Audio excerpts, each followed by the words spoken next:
What's going on, guys? Wolvie here. Just want to say a big thank you for checking out this episode of the podcast.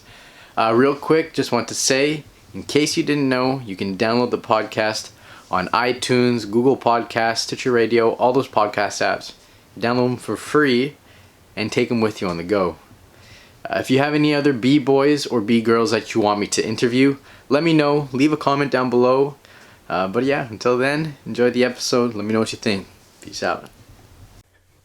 What's going on, guys? Welcome to this episode of In the CYPHER B-Boy podcast. And I just want to start off by saying a big thank you. We launched 2 weeks ago with 3 episodes, Why Not Dean, and a little trailer. And the feedback was really positive. So I just want to say a big thank you. Keeps me motivated to keep going. And speaking of that, this next episode is a banger. And we did have some people ask, where can we get these episodes? Well, the first 3 episodes and this episode will be live on our YouTube channel, In the CYPHER. But all these episodes are available to you on the go wherever you are through podcast apps. So if you're not familiar, you can use Apple Podcasts if you're on Apple. If you're on Android, you can use Castbox, Stitcher Radio, and I think Google has their own podcast app.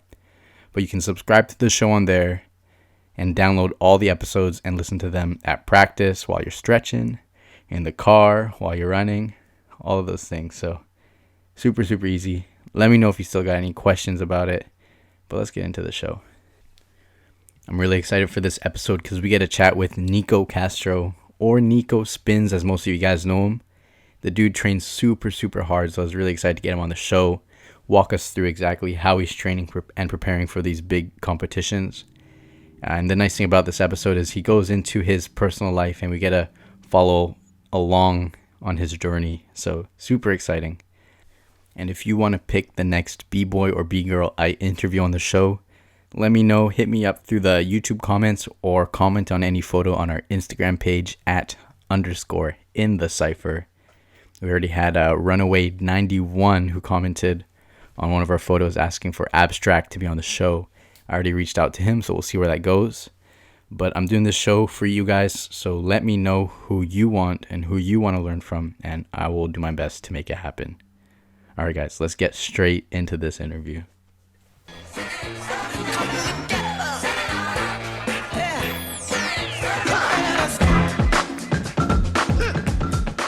What's going on, guys? Wolvie here, and welcome to the CYPHER.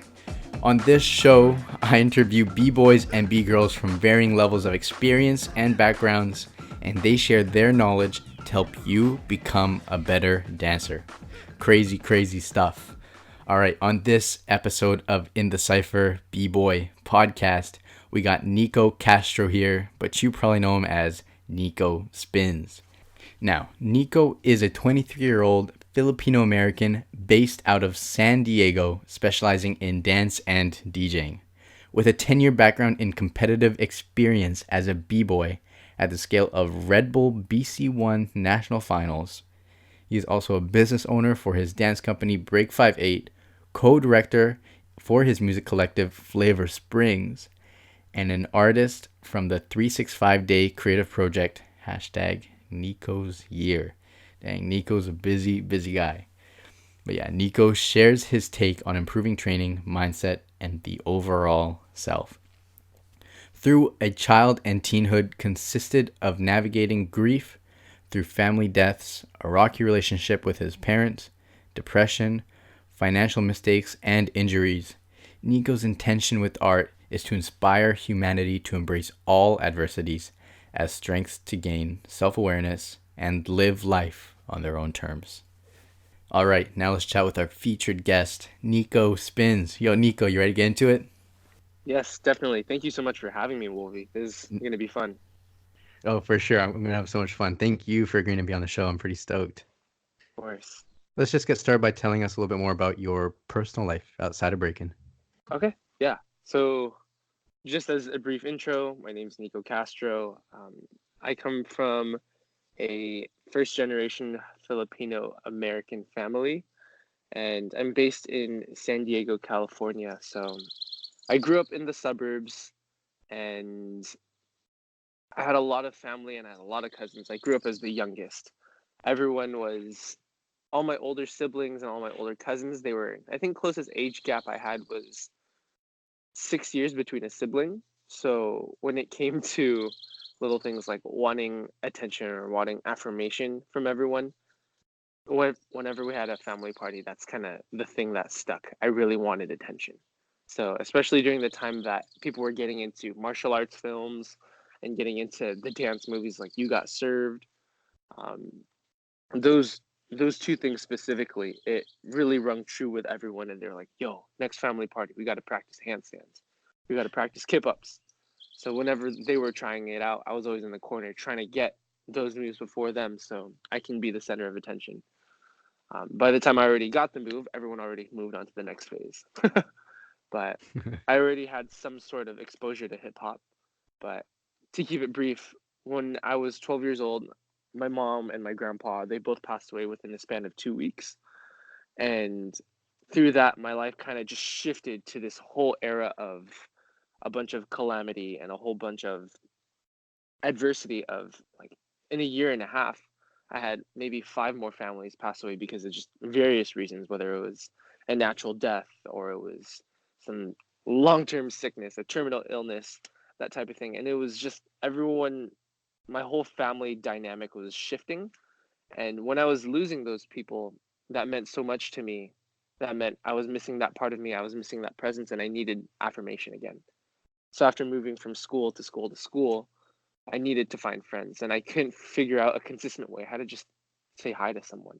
So if there was someone across from me in a class saying, "Yo, I want to get into breakdancing," blah blah blah blah, because America's Best Dance Crew was a thing at the time, I knew some sort of breaking experience or some sort of hip hop experience. So I'd volunteer and be like, "Yo, that's me. I know how to do it." I could barely do a flare, so I'd end up rolling around thinking I'm breaking, and I'd get props. And I love that sense of affirmation, and that's how I found the rhythm of it. And I got into breaking, and eventually I got a club going on at that middle school. And then for me, it quickly be no longer became a fact of trying to impress people. I started falling in love with progress. And as a YouTube generation b-boy, I was blessed to see a lot of tutorials. I was blessed to see a lot of videos and battles and footage from around the world that gave me reference of like, whoa, this is how it's supposed to look like, or that's the feeling that you're supposed to get. And I started falling in love with progress, and I got addicted to making progress and escalating moves and learning from move to move to move. And then by the time I knew it, I already joined my first crew, and that's how I got into it. For sure. What was your first crew?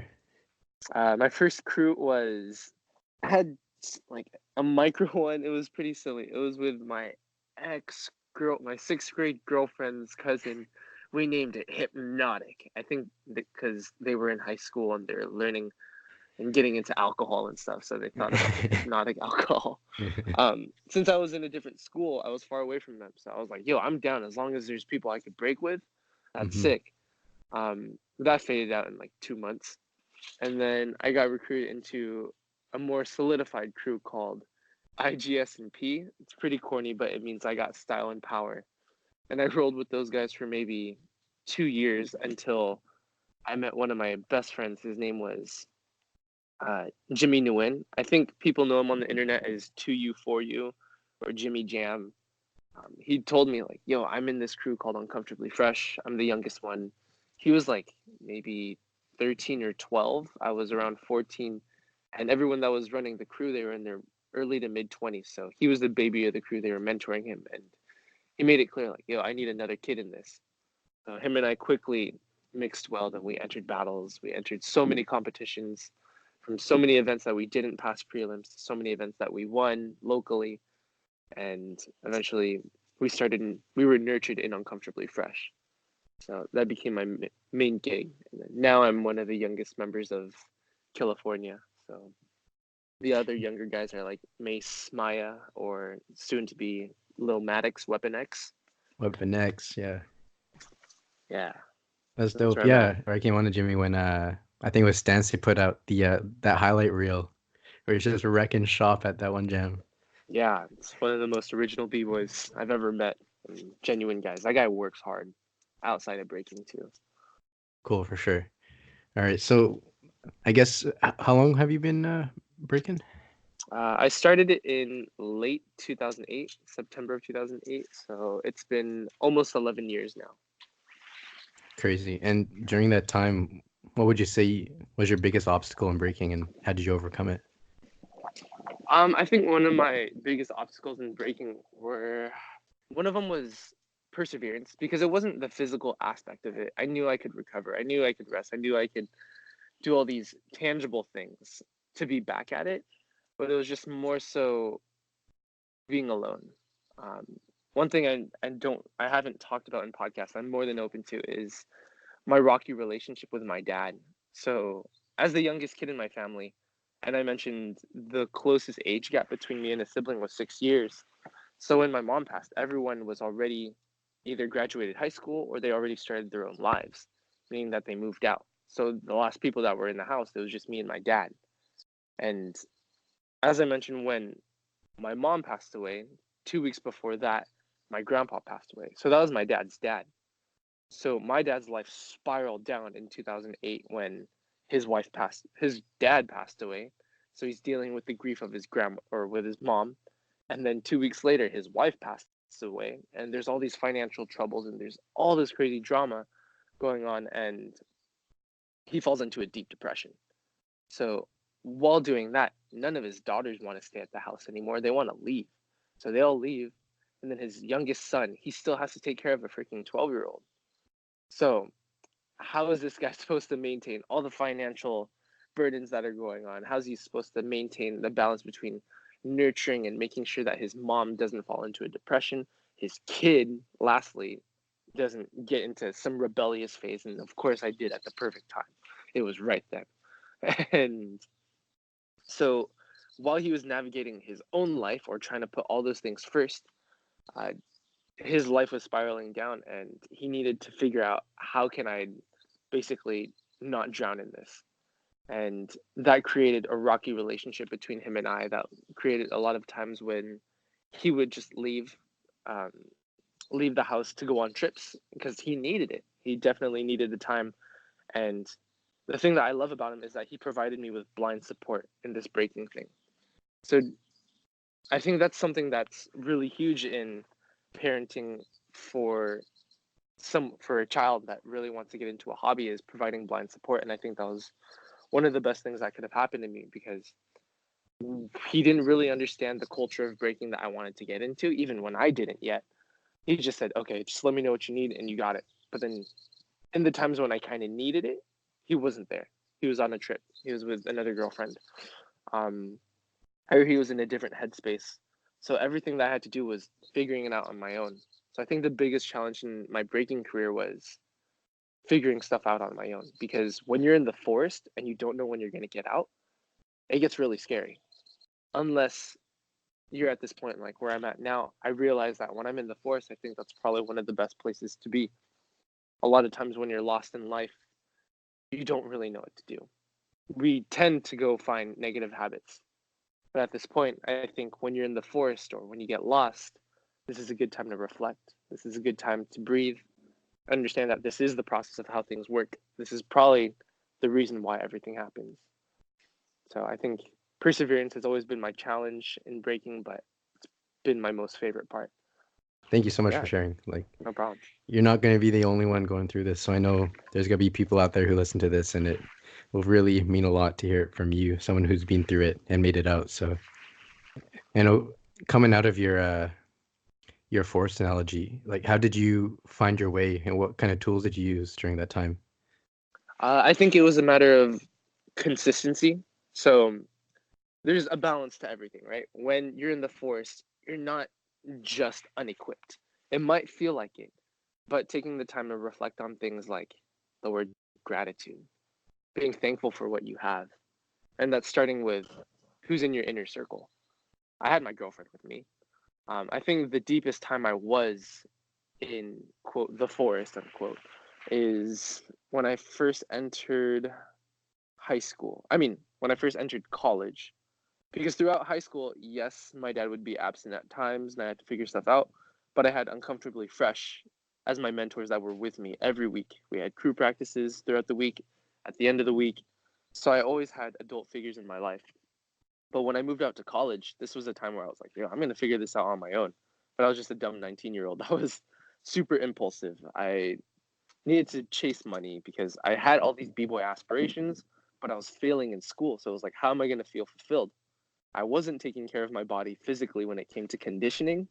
So it's like I'm trying to keep the same consistency that I had in high school where I was making a significant amount of progress. I'm getting the same consistent meals with my dad. I'm getting the same consistent rest in the same bed in the same house. But in college, it's like, okay, I want to try to get into this party thing, right?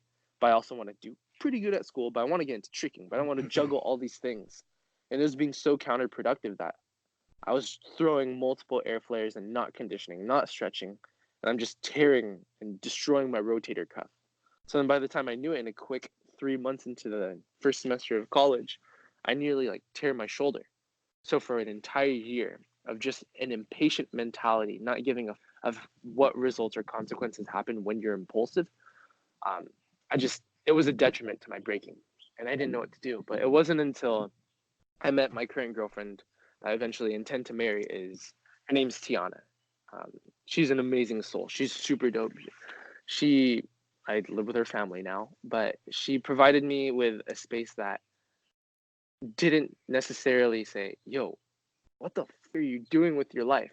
But it was more so just kind of questioning, like, why would you do that? Questioning, like, is this the right thing to do? And having a third voice and having that person in my inner circle help me reflect on, like, is this a practical thing to do? Is this really me? And she gave me that support, especially when I felt like I was in my darkest, especially when I was chasing money, right? I got into pyramid schemes, I ruined some friendships, and I feel super terrible about those things.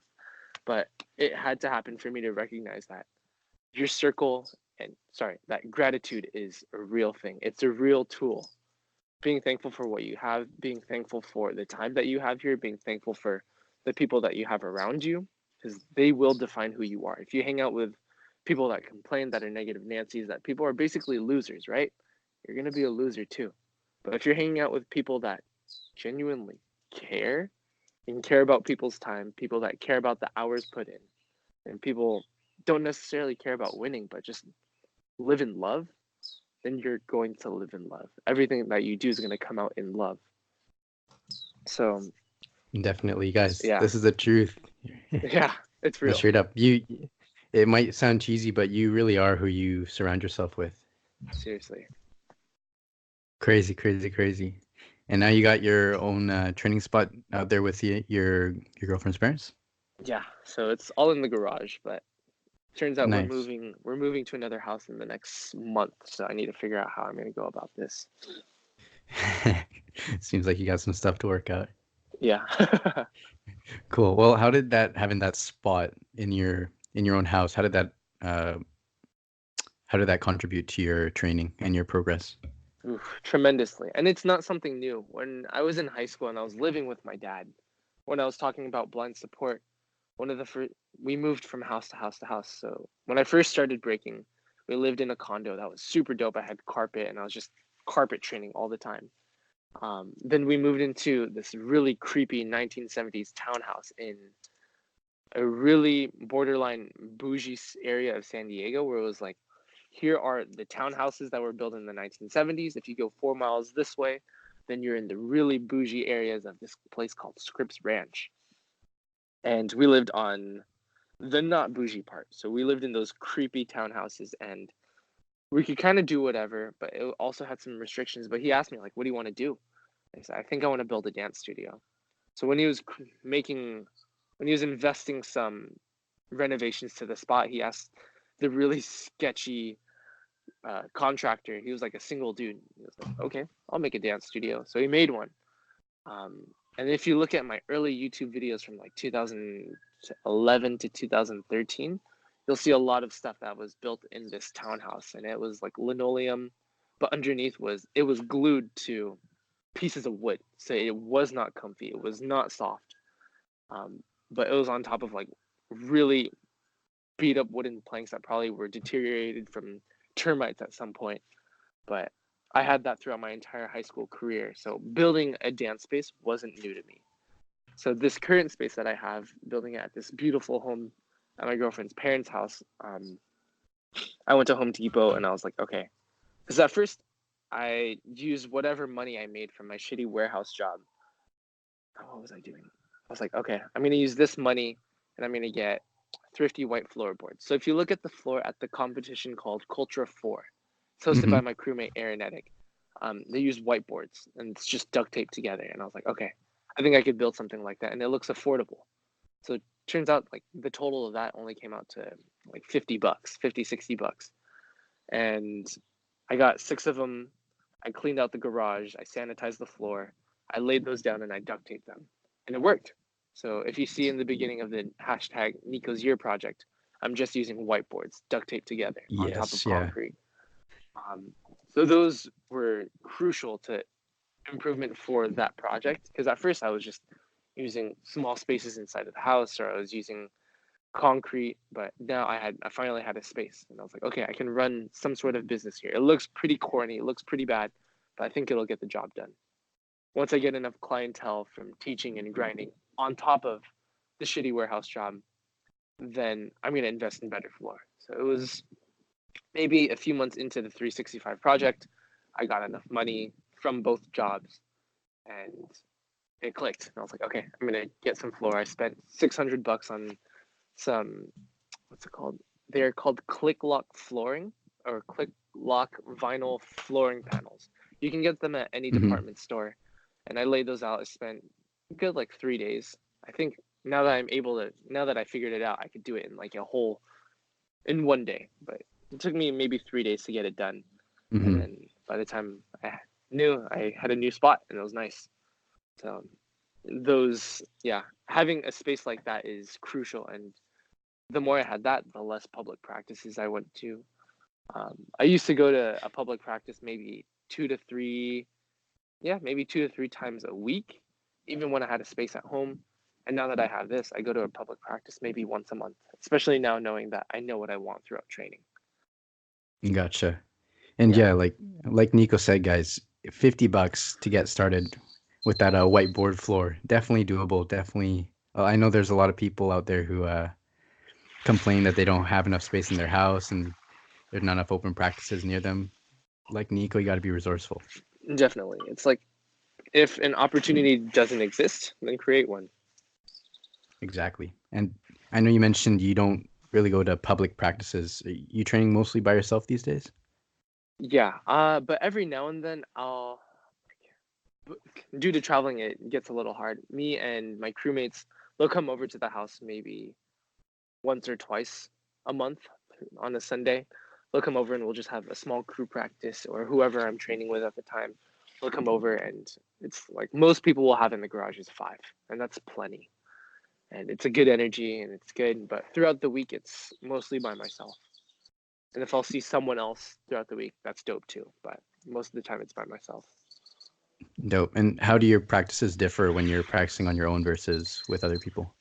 Yeah, when I'm on my own, sometimes they come out longer. Sometimes I'll spend up to 4 hours in the room by myself. But I I have a whole array of routines that I go through that I've developed throughout my entire breaking career. Because at first, I think like anyone else, you don't really know how to practice, so you just dive in it. So for the people that are just beginning breaking, a lot of times we just want to throw ourselves on the ground, and something comes out, you get some results, and that's dope. And some days I'll just focus on recording myself. So if I'm learning how to do flares, or if I'm learning how to do a Nike freeze, I know what it looks like. And instead of having a treacherous 2 hour session where I'm just throwing my body hoping something happens, I can have a productive 30 minutes where I can reference how this move looks. What can I adjust to make it better? Um, so I think that's always been one of my main things, that I'm glad to have had a camera, like a shitty camera phone in 2008, to figure out how to handstand, to figure out how to do a hollow back. And having that as a reference was really, really helpful. So having a camera just so you can record yourself and analyze what's going on, that works a lot. That helps a lot with your Yeah, progress. 100%. Definitely. Like that's one of the most valuable tools I've learned from a lot of people around me is recording yourself. You actually see what's going on. You'll progress way faster that way. Right, because there's always that guy at the public practice that attends every single practice, and he's been going for the last 2 years. Mm-hmm. and he grinds it out, but he doesn't record himself. He just practices flares. And he's been practicing flares for 2 years, and he's been slamming his body, slamming his leg. They're always scuffing. His hips are always low, and it's because he never records himself. Whereas there's that one person that goes in, records themselves, practices the same move, and gets it in a month. And that's just because they Exactly. take the time to reflect and they're not just destroying their body.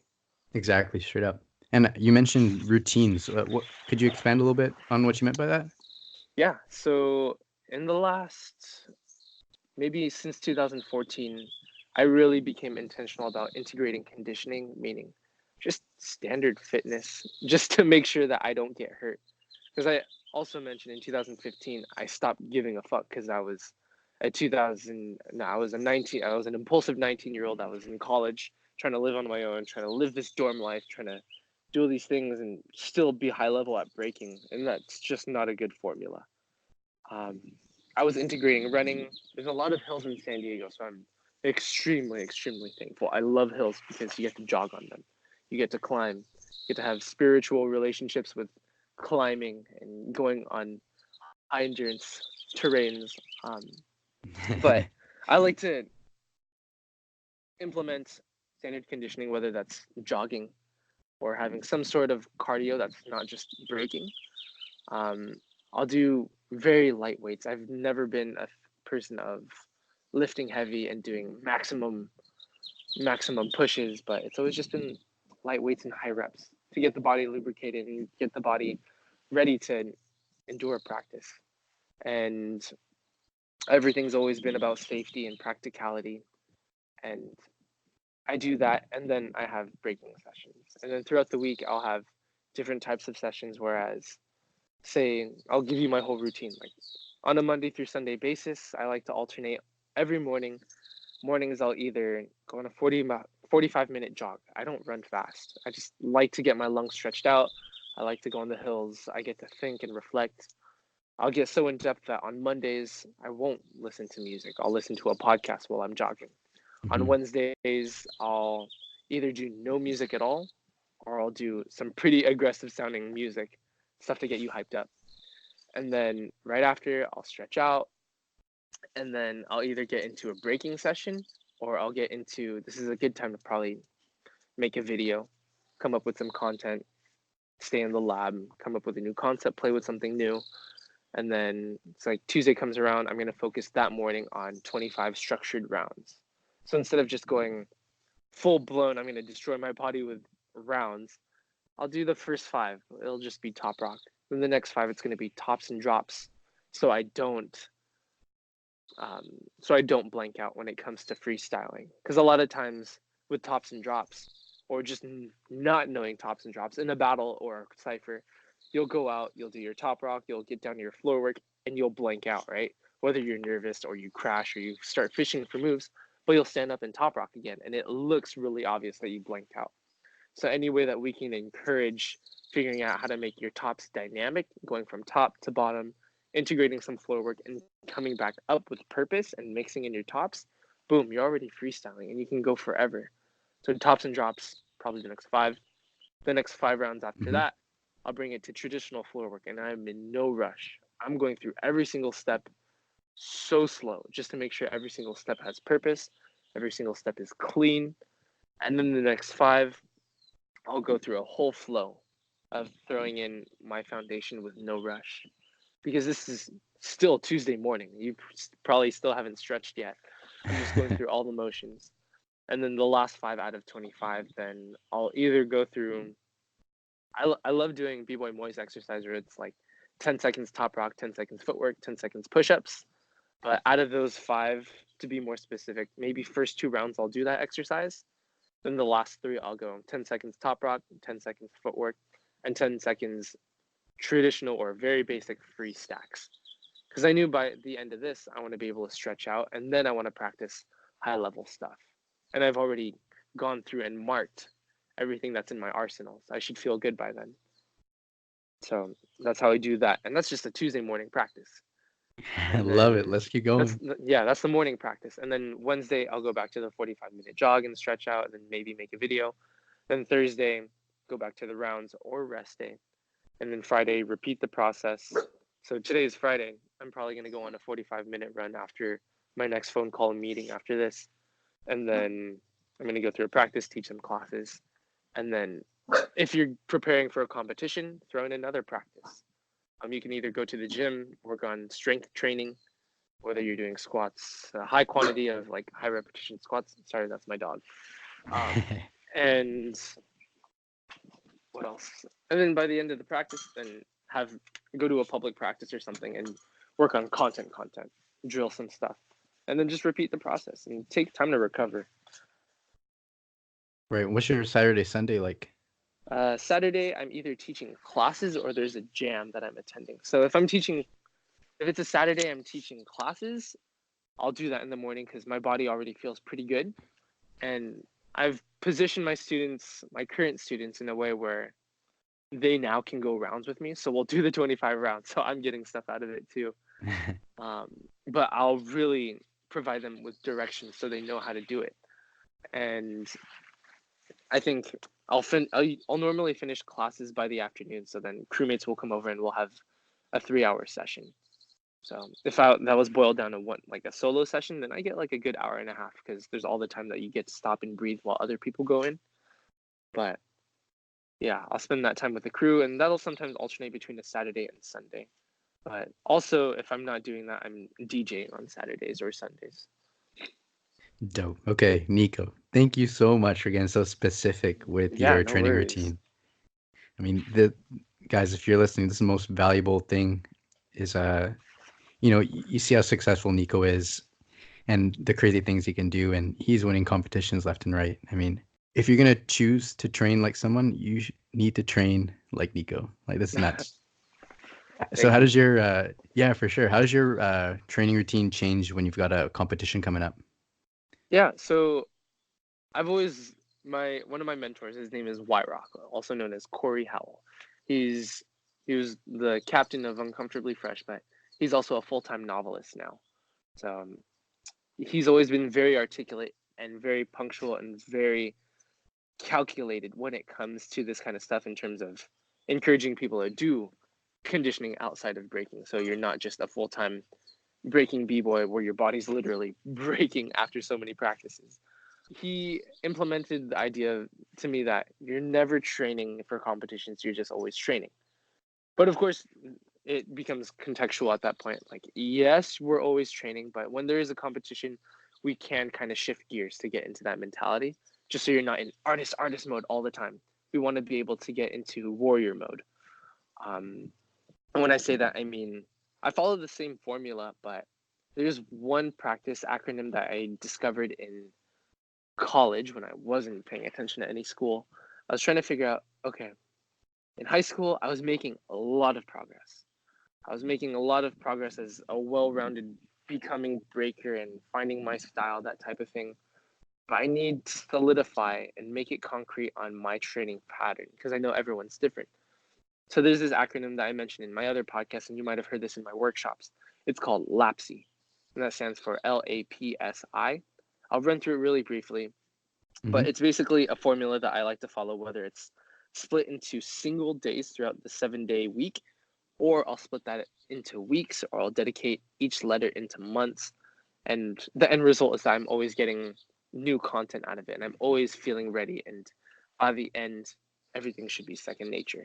So in a nutshell, L stands for laboratory. So you can apply this to, like I said, either a day, a week, or a month. L stands for laboratory. You come up with a new concept or you upgrade one of your old patterns or something within your arsenal. You upgrade it or you come up with something new. That's L, stands for laboratory, whether you have 10 minutes, 30 minutes, or you have 8 hours of session. Then A, you apply, also known as application. So getting into a small session group, whether that's with you or a small group, you get feedback on that new product that you just created. They'll tell you, yo, I think you should scrap that. Or they'll tell you, yo, I think you should travel forward with it. You should travel backwards. Or you should do it alternating on both sides. Or do it 2 times and then misdirect, blah, blah, blah. Figure out ways to manipulate the move and make it better. And then P with an LAP, that stands for practice. So whether you had this rest day or that's the actual day you're going to be at a public practice or you're going to be by yourself again, That's the day you just drill the shit out of it. You drill it, and then take a rest day or something. And then S, whether that's Friday or Saturday, maybe battle day, depending on the difficulty of the move, stands for second nature, right? It should be implemented into the rest of your craft because you did on Tuesday. It should be ready, and it should be ready to go because you conditioned it on Wednesday for P. So it should be second nature. So if you were to get called out anywhere and you need to throw down in a performance at the mall when you're in a CYPHER battle, it should be second nature.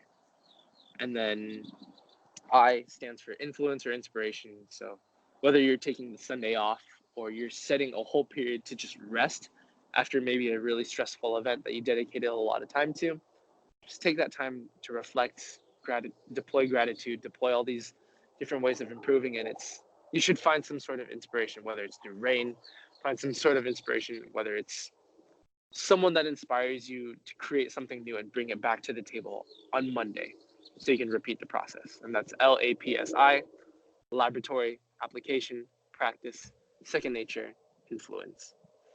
So Yes, love it, man. yeah, so when I'm getting into competitions, like this weekend I have Red Bull BC1 North America, and since I had no expectation I was going to qualify to this competition.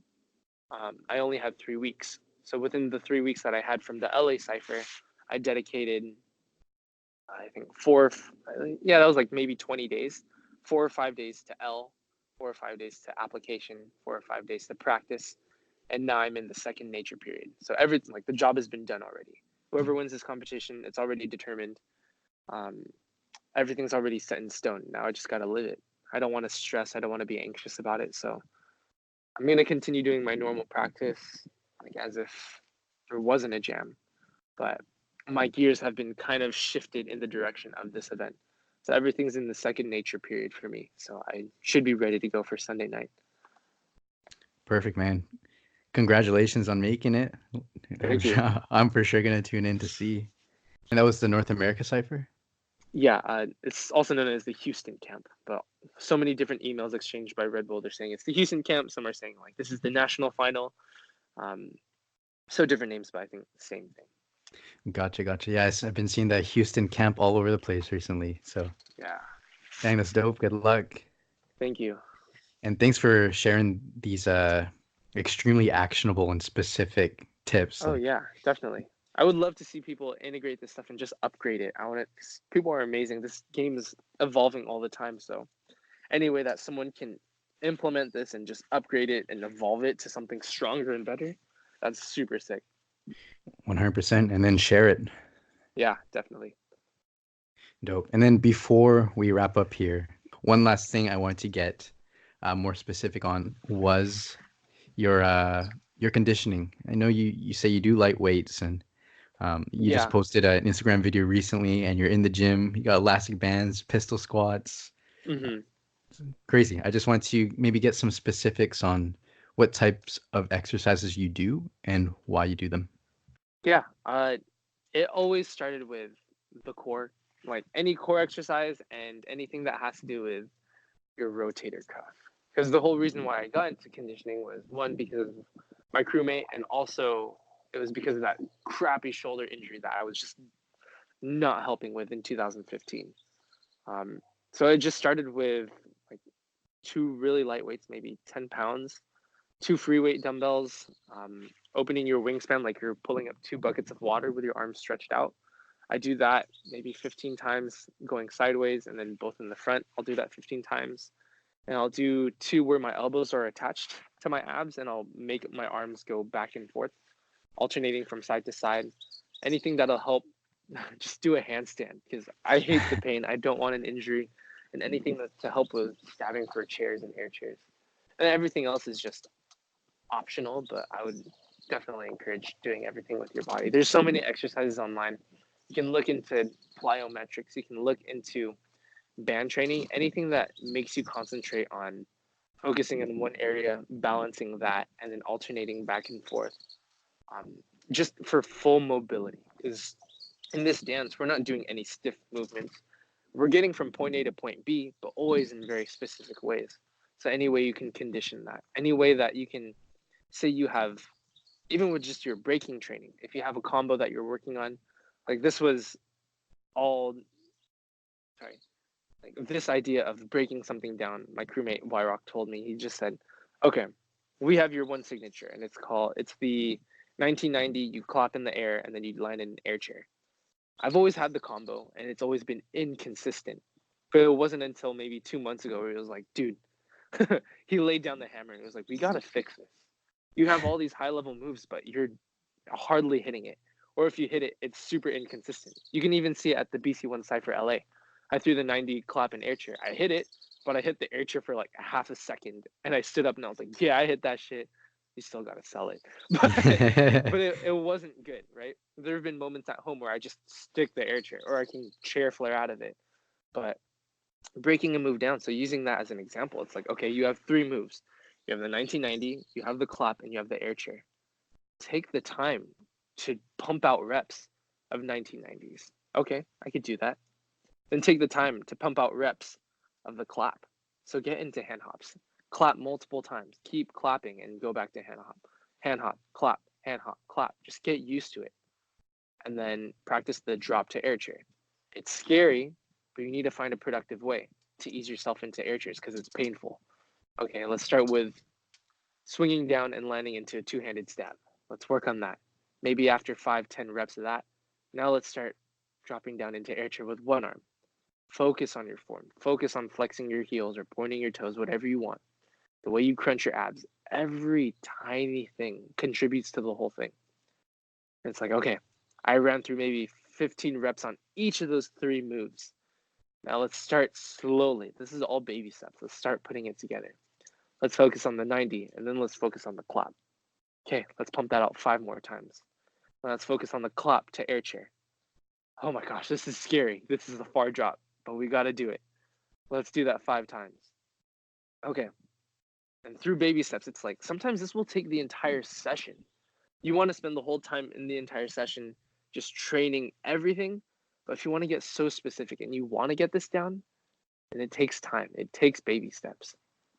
I was like, okay, now I'm finally like, there's only 10 minutes of session left, but it's been productive. Everything feels well. Now I can practice the 90, the clap, and then the air chair. I'll pump that out maybe 5 times, take a break, do it another 5 times, and you should feel ready. So it should get as specific as that. And there's no shortcut. There's no easy way around it. It's like if you want to get something down, it just takes time. And if you're not loving this process while you're doing it, then what's the point of it? You're not having fun. You got to fall in love with this process. So yeah, that's as specific as I could get on that. Straight up. It's all a process in tired ends, and everyone, conditioning is so important. Mobility is so important. You think you're not going to get injured until you get injured, and you Yeah, will. seriously. I promise you. That's real. So yeah, so take it from Nico, take it from me. Shoulder injuries, knee injuries, you have to condition. So yeah, awesome. definitely. And Nico, just before we wrap up here, think about a young b-boy, couple years into it, a little bit lost, still trying to figure out how to train his own style. What advice would you give him? Yeah. First thing is going back to the point of, if you have a specific interest in what you do and you feel like it's a little different from everyone else, if there's no opportunity, then create one. And for something more tangible, now that we're in this world of we can't avoid social media, right? Unless you're really diehard, I'm going to avoid all this. Don't fall in love with the numbers. Don't fall in love with the followers, your view count. Do your best to stay away from it. Do what you love, and say you want to get into creating content, try as many weird things as you want. Because it took me so many projects to find the 365-day project. I tried giving myself self projects of like, all right, this 3-month basis project, I'm going to come up with these 9 moves, right? And it came up with like a foundation of all these things until it finally clicked. I heard a podcast and I was like, a 365 project. I've tried so many things that relate to that. Why didn't I just put that together? So all the weird things or little projects that you could think of, go for it, because it won't be the first one. If it does, dope. It might not be the 5th project that you try that gets off, but maybe number 15. the 15th project that you try, that's the right one. That's the one that resonates with people. But keep trying all the weird stuff that you want, and then I promise you, long term, one of them is going to work out. And if you're doing a daily project, same principle. If you're putting out music as a music producer, if you're doing something as a content creator, maybe day one doesn't work. It's shit. You get 2 views. Maybe day 15 doesn't work, but 230, that one's the one. So give your absolute best every single day. Then I promise you, long term, as long as you just fall in love with the daily process, it's going to pay off. But don't get romantic about it. Just fall in love with the process. We're not here to love the results. The glory isn't in that. The glory is in the process. Loving the process is the glory of it. Everything else is just a bonus. So Perfect. Yes. Fall in love with the process, guys. Guys, Nico has shared a lot about his personal life, specifics about his training, and this just scratches the surface. I know, Nico, you're on Instagram at Nico Spins, and you're on YouTube at Nico Castro, right? Correct. Perfect. What kind of things are you sharing on there? YouTube, it's just more of the same things that I do on Instagram, but I just compile them. It's longer form of content on YouTube. So it's just compilations of what I do on Instagram. Instagram is just kind of all right, this is the daily stuff. And then on YouTube, I'll put the longer length projects on there. Perfect. Yeah, I've been following your Instagram for a while. You're almost at 30K now, so early congrats. Thank you. That's pretty crazy. That's a lot of eyes, and that means there's a lot of positivity, there's a lot of hate, but yeah, it's been mostly positivity, so I'm happy. I'm grateful. And if there is hate, it's gonna happen. Just be the example. For sure. Be the example. Yeah, for sure. All right, guys, go check out Nico on Instagram at Nico Spins. And I know you got a couple other projects on the go. You want to tell us a little more about them? Yeah, I'll plug those in. So if you're ever interested in online breaking lessons, that is now a thing I am advertising. Not necessarily advertising that I'm providing. Sorry. Online breaking lessons. So I have Break 58. That's my limited liability company that I focus on private lessons here in San Diego. There's a lot of demand for people asking, can you help me with flares? Can you help me with all these moves? And instead of just giving them the tangible word of, dude, just practice. Like if anyone's interested, if they ever want to train with me, shoot me a DM. It starts at $20 and we can exchange videos and we can get in depth on critiquing and helping the direction of your breaking, long term and short term. So you can direct message me through Nico Castro or Nico Spins or the Break 58 Instagram, and that is spelled out break and the numbers FIVEEIGHT, Break 58. That's where I provide online breaking lessons. And on not the side, but my other focus is music. So I DJ also as another gig. You can hear my weekly mixes with my DJ and my music collective called Flavre Springs, and that's at FLAVRESPRINGS. We come from an area in San Diego called Sabre Springs, so we call it Flavre Springs. So we put out weekly mixes, and I'm also getting into music production. So I'm going to assume my first 200, 300, maybe 1,000 songs are going to be very, very whack. So maybe on the 1,000th one, I'll post it. But yeah, you can find all our music over there. We have 30 to 40 to hour-long mixes that you can just enjoy and just cruise to. Yeah, those are my 3 things. Beauty. And guys, that was a lot of links. All of these will be in the show notes at indecipher.com. So Nico, thank you so much. You guys, you've been hanging out with Nico and your host Wolvie. Head over to indecipher.com, search Nico in the search bar, and his show notes page will come up with everything we've been talking about today. I know you're going to need a pen and paper to keep notes on everything that Nico shared, but don't worry, it'll all be right there in the show notes. So thank you so much, Nico, for coming on the show and sharing your unique perspective. Yeah, for sure. You got really specific, lots of actionable tips. This is exactly what we're looking for. So, awesome. Yeah, today you got to learn from one of the greatest. Hope to have you back on the show, Nico. But until then, we'll catch you in the Cypher. Would love to. Thank you. And there you have it, guys. Nico Spins. Thank you so much, Nico, for being on the show. And guys, I'm recording this episode after the Red Bull National Finals, Red Bull BC1 National Finals out there in the US, the one that Nico said he was training for, and he made it all the way to the finals. This is crazy stuff. So clearly, the things that he's doing in his training work, and he has the results to prove it. So big shout out to you, Nico. Thank you so much, and big congratulations. If you want to find more on Nico, you can find him on Instagram at Nico Spins and on YouTube at the same. And Nico's a busy guy. Again, he's got his SoundCloud, Flavre Springs, Flavre Springs. And he's a busy guy. Break58 spelt out on Instagram. You can find out what he's doing there. So please give it up for Nico. Thank you so much, dude. And guys, I said it at the top of the show, and I'm going to say it now. Hit me up in the YouTube comments. Hit me up on Instagram. Let me know who you want to be on the show next. And more importantly, let me know what you want to ask these B-boys and what you want to know from them. It is my goal with the show to bring you the B-boys and B-girls that you want to learn from. If you've got any other questions, comments, or concerns, let me know. On Instagram, we're at _InTheCypher. Hit me up on there in the comments or in the DMs. You can also leave a comment on our YouTube channel, In The Cypher on YouTube.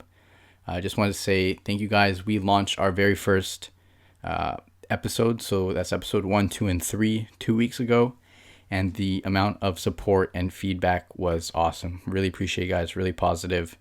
Right now, these episodes are coming out every other week. So 2 weeks from now, you will hear another really great guest. Keep it a secret for now. If you want to see some behind the scenes or an advanced preview on what to expect for these upcoming episodes, follow us on Instagram. I throw everything up on there. And yeah, guys, thank you so much. And thanks for listening. I'll see you guys on the next episode. Looking forward to hearing from you guys and really loving making these episodes for you. So stay tuned. Peace out.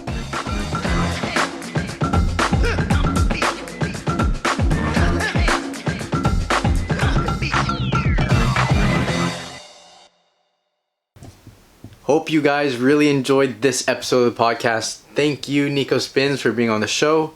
Real quick, just want to ask you guys to leave a comment down below. Let me know what you think of the episode. And also, let me know what B-boys and B-girls you want me to interview and the exact questions that you would ask them. If you have any feedback for me on how I can improve the show, please let me know. I'm new to this. I'm open to all criticism. But yeah, until then, I'll catch you guys in the next episode. Peace out. 2 Mondays from now, let's do it.